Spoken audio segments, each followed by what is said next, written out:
Hey guys, I'm back. I know what you're saying. Oh no, not another video. I've been doing a lot lately. I tend to do videos when I can, which is when I have a day off work, and I wasn't supposed to be off work today. It's Sunday. Sundays are weird days because I work out of a different office. And the last 2 Sundays that I worked, there's generally 4 people from my office that I normally work at that work on Sundays. There's enough work for 4 people from my office, and we meet at a different office along with other towns and get dispatched from there and go out and do your stuff. The last couple of weeks, though, the amount of work that has to be done is much lighter than they anticipated. So I end up getting a call about a half hour before I'm ready to leave to go into work and say, the work's light today, so you don't have to come in. That only happens on Sundays because Sundays is a bit of an oddball, unique situation. Otherwise, if I'm scheduled, I have to go in, the other Monday through Saturday. So I know it's going to be a busy, tough week for me. So it was kind of nice that I got today off, even though I obviously need the money. But I got that call a few hours ago now, not to come in, and I'm happy not to come in. So I thought, you know what, 2 things I'm going to do. Wow, I'm really unprepared. I'm going to do a video. And one thing I want to say, Jeff Vinylspin, thanks, because he sent me some VCLT. I talked about Tomita's Bolero, which is an album I've wanted to get, but the CD edition, apparently, it doesn't look like it came out in the U.S.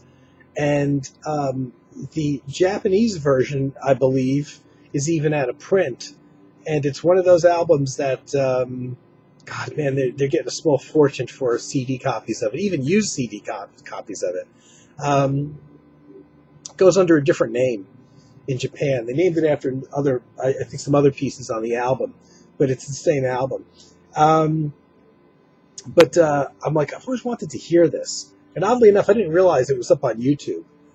So Jeff found this primo perfect copy, LP, and sent it to me out of the blue.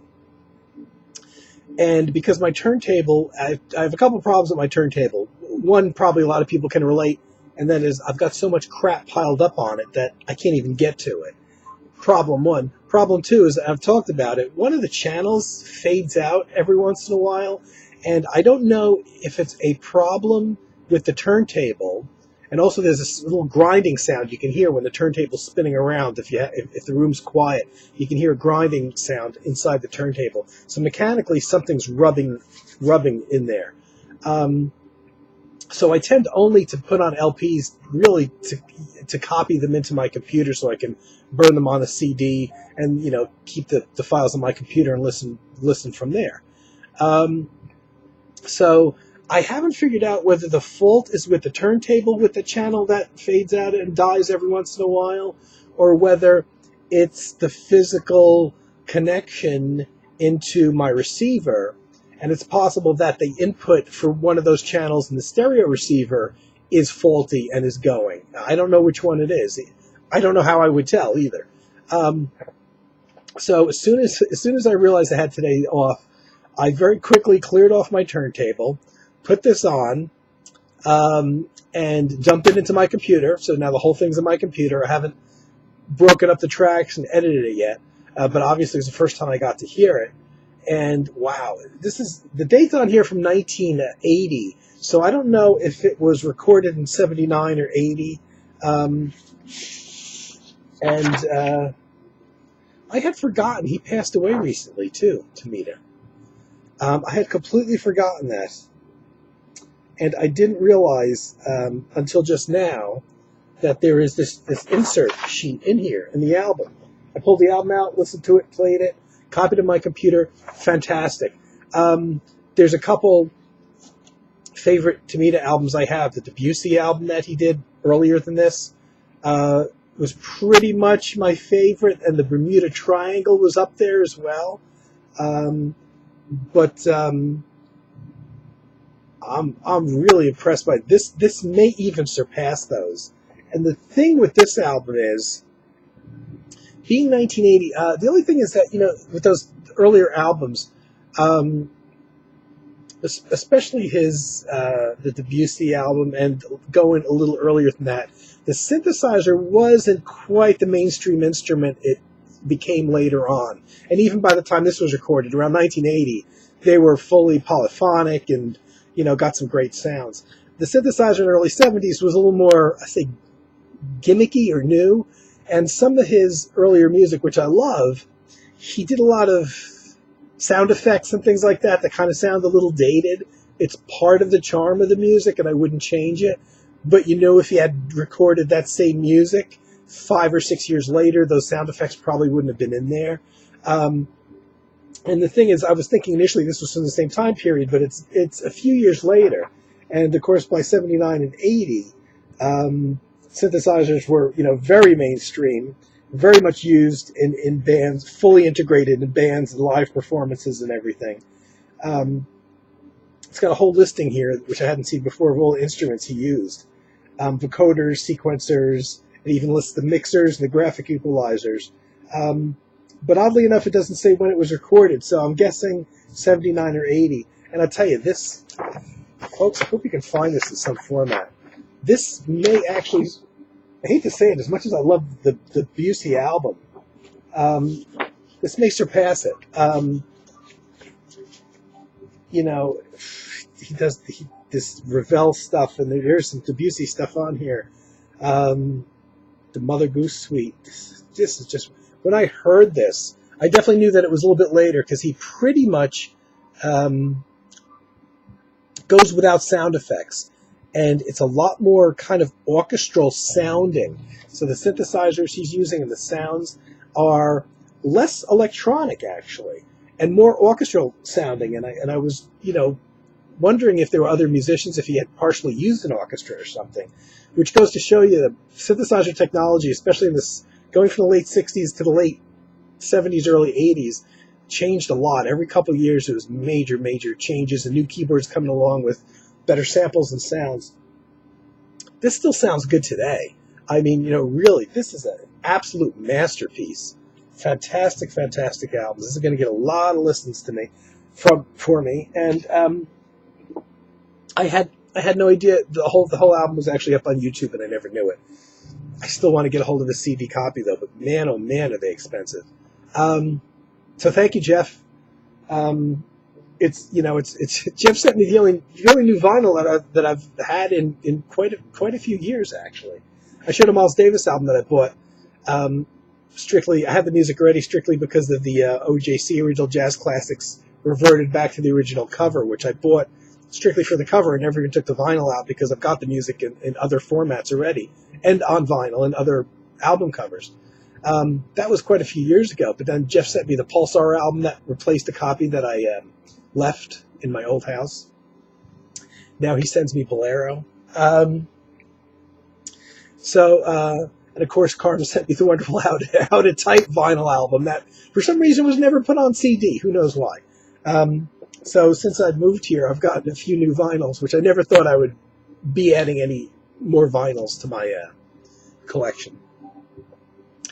So I'm here doing a relatively unprepared video again. This one is about musicians I know nothing about, but I have some records by, or recordings by. And I wanted to show them. And I'm wondering, I'm guessing there's people out in the VC that know more about these artists than I do.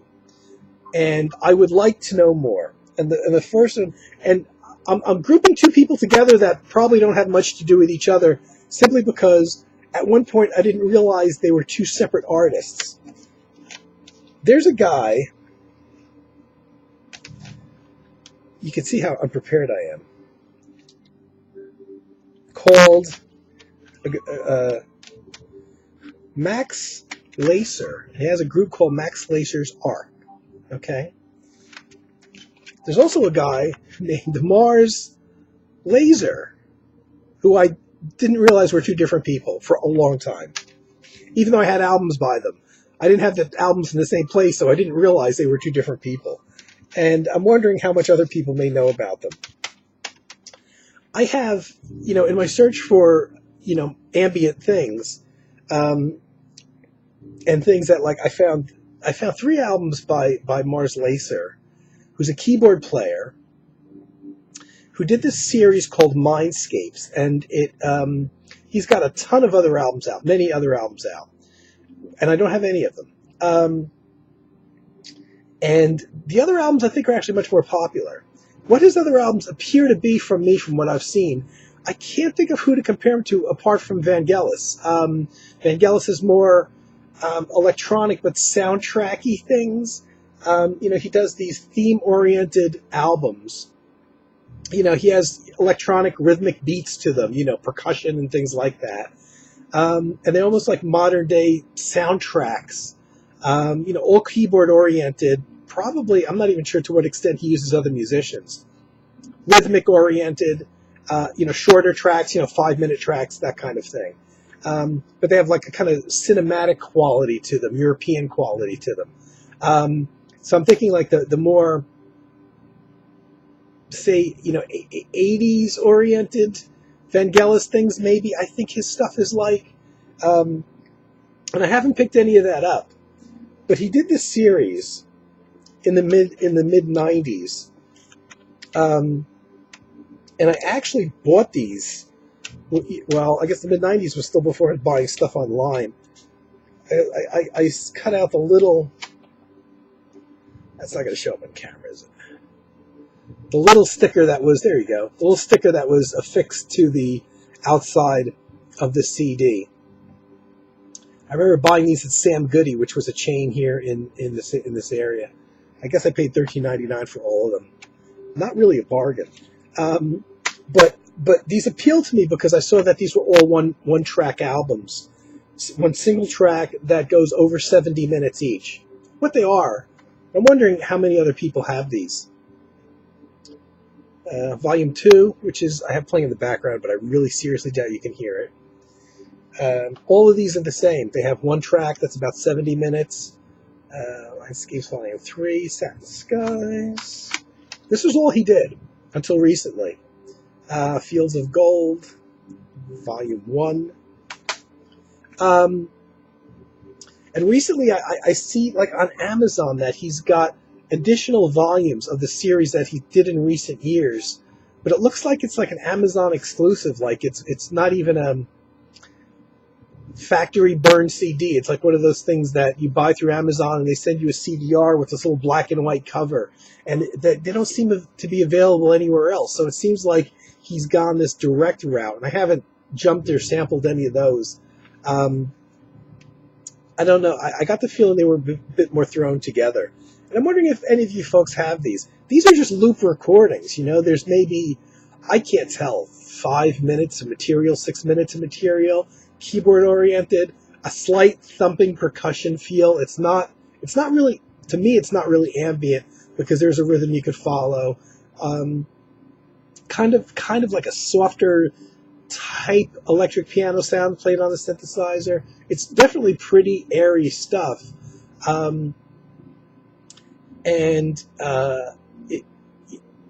It's really hard to tell where the loop actually is, but it doesn't change at all for entire duration. It's hard to tell. Is it 5 minutes of material? Is it 7 minutes of material looped around? It just goes on for like 72 minutes, all of these.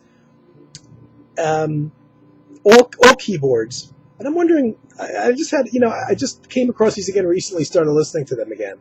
I wouldn't say there's anything spectacular about them, but it's one of those albums that for some reason you like probably more than it deserves to be liked, if that makes any sense. And I haven't yet jumped into he's got a webpage, that gives you a little indication of, what else he's done. He's done many I believe he's a German musician.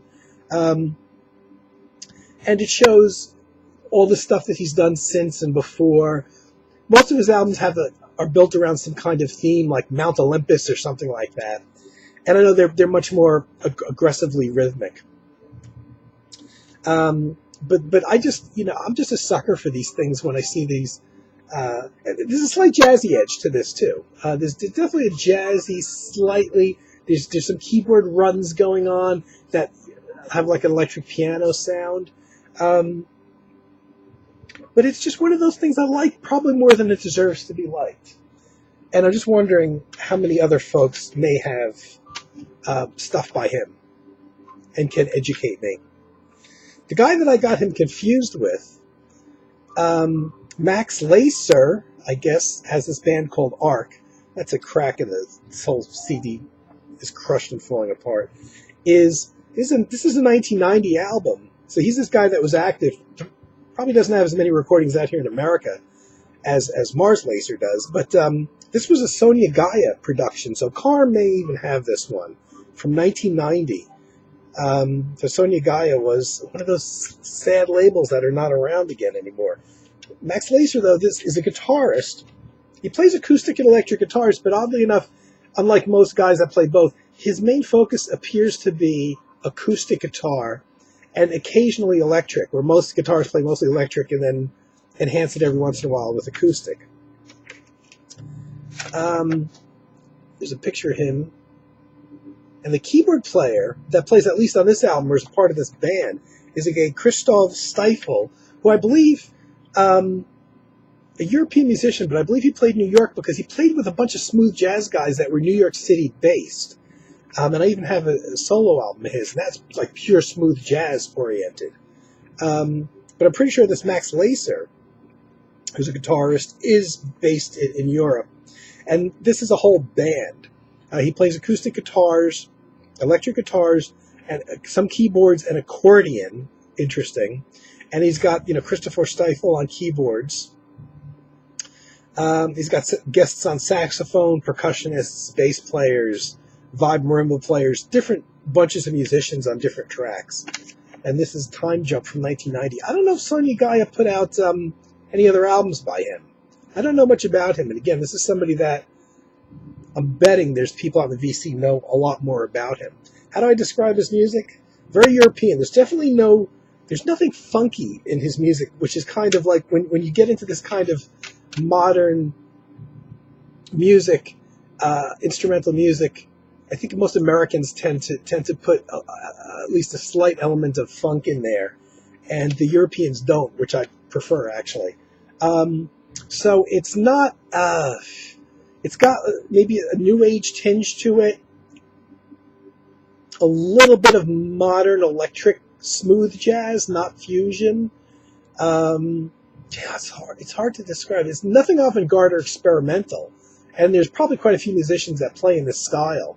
But not funky, not commercial, wouldn't get played on a smooth jazz station, almost like a slightly progressive rock, new age, jazzy thing going on. Very, very European. Like I said, no funk elements.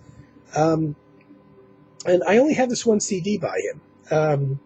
So he's a guy that I may have missed the boat in terms of the availability of his stuff in America. When he was probably on labels like Sonia Gaia and even smaller labels that aren't around anymore.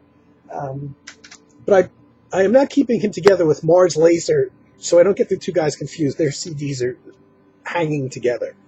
And I bought this CD.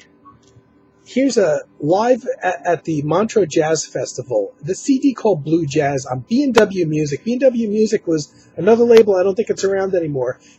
A jazz label, a small independent jazz label that was around. It's based out of England, and for some reason I thought they were American, but it was based in England. This particular album came out around '92, so I'm not sure. I've got a handful of B&W things I know on this label. I get the feeling it's another small label that's not around anymore. Considering they're based in England, I have no idea how they made it over here. And I couldn't find any reference to this album at all. This is kind of weird. It wasn't even on Discogs. I don't know if they accepted my entry, but I typed it into Discogs, and I put an entry in for it myself with limited information. But and I couldn't find any references to it, like on Amazon. They'll even list out of print CDs in a lot of cases. Couldn't find any reference to it. This is just one thing I picked up in the store. It's a Tower Records thing, so I probably bought it in the 90s, because our Tower Records here did not last long. Physically, it was not around here. The reason I initially bought it, this whole thing folds out. Not that it's a poster or anything, but I initially bought it because I just dropped the CD. It was $9.99, and I seem to remember the B&W music things were really cheap. Interesting thing, with all the information on here, they don't tell you the year that this stuff was recorded. There's a bunch of bands in here that you wouldn't be too interested in. Well, there's two blues groups, blues, modern electric blues bands. The Leon Thomas Band. They're doing a song. They're doing CC Rider, which kind of tells you where this is. And a band called Roy Rogers and the Delta Rhythm Kings, and they're playing "Baby Please Don't Go" and stuff. So it's blues, rock, jazz stuff that you wouldn't be interested in. The other bands on here are the things I'm interested in. The reason I bought it was Christy Doran, the guitarist. I forget, Switzerland. I think he's Swiss. Who was the guitarist for the band the jazz band that recorded for Japo Records and has a compilation out on ECM. He does a solo tune on here. There's only one tune, 6.5 minutes, just him at this Montreux Jazz Festival, just playing with his various devices. He's got a sampler that samples his guitar, and he plays solo over acoustic guitar. And I have a whole album of him doing that. I really bought it to hear this one track from Christy Doran that's not available anywhere else. But on it are 3 tracks from Max Laser's Arc band. So it was early, this came out in 92. The recordings had to be from 91 or 90 or 89 or so. Roughly the same time as this album. And it's got 3 tracks from Max Laser. And that full band, playing in that mode, and those tracks also are unique to this album. And it's weird. I just went to Tower one day, and one of those things where you just pick it up out of the blue, and there's no information about this. So it's got 3 Max Laser tracks, which are pretty good. The Christy Doran thing, which is interesting. And it's got another duet track, Brennan and Lemon Gruber, I think is how you pronounce his name. And this is a piano saxophone duet. And this is a fantastic piece. It's John Wolfe Brennan, somebody I'm not familiar with, who's a piano player, and Urs Urs Lemon Gruber, who's a saxophone player, who was the saxophone player in OM, the band that Christy Doran's from, oddly enough. So I don't know. They don't state that all these performances were from the same year. I'm guessing they are. And it's a weird combination of blues guys that you probably wouldn't really want to listen to. But these European Christy Doran, Brennan and Lemon Gruber, it's a really pretty piece for piano and saxophone. It's just beautiful. And Max Laser's Arc make it certainly worthwhile. Again, tracks that aren't available anywhere else. And it's just one of those things that you're in the store and you pick up, you're there at the right time or whatever, and you pick up because it's a reasonable price. There's an artist maybe that you want to hear, and the stuff's not going to be available anywhere else. And then the record completely disappears, and it's totally nowhere to be found. And I came across those recently and started playing them again, and just thought I would talk about them. I don't know a lot about the artists. I'm wondering, how much the other folks out there may know quite a bit more about them. Certainly interesting artist. Christy Doran, I have quite a few solo albums by. And he's an interesting guy who's teaching now, I think in Switzerland, in a music university. As many of those guys seem to do nowadays when the record sales are down to nothing, I guess. So I'm here again doing a video because I'm home for the day. And because just a couple days ago I did my laundry, I actually don't have to run out and do my laundry today. So it's actually a day I'm going to actually be sitting at home all day, listening to music. And like I said, I already cleared off my stereo and listened to the Tomita album. Thank you, Jeff. And I thought I would talk about these guys that maybe you folks know a bit about. I doubt you can hear the music behind me. It was really low in volume. But a couple guys. Interesting, I think, and it's going to be 4 or 5 days. I don't know before I do another video. So I did it because I had the time, and thought I'd show you some of the archive stuff that I've been listening to, or at least I was listening to right up until I got all my VCLT stuff, which has been getting a lot of spins. The VCLT stuff that I've got, in the last week or so. Okay, guys, that's it for today, Sunday. Hope everybody's having a wonderful day, and hope there's some value to me coming on here and just going totally off the cuff. And I'll see you all soon, okay? Take care.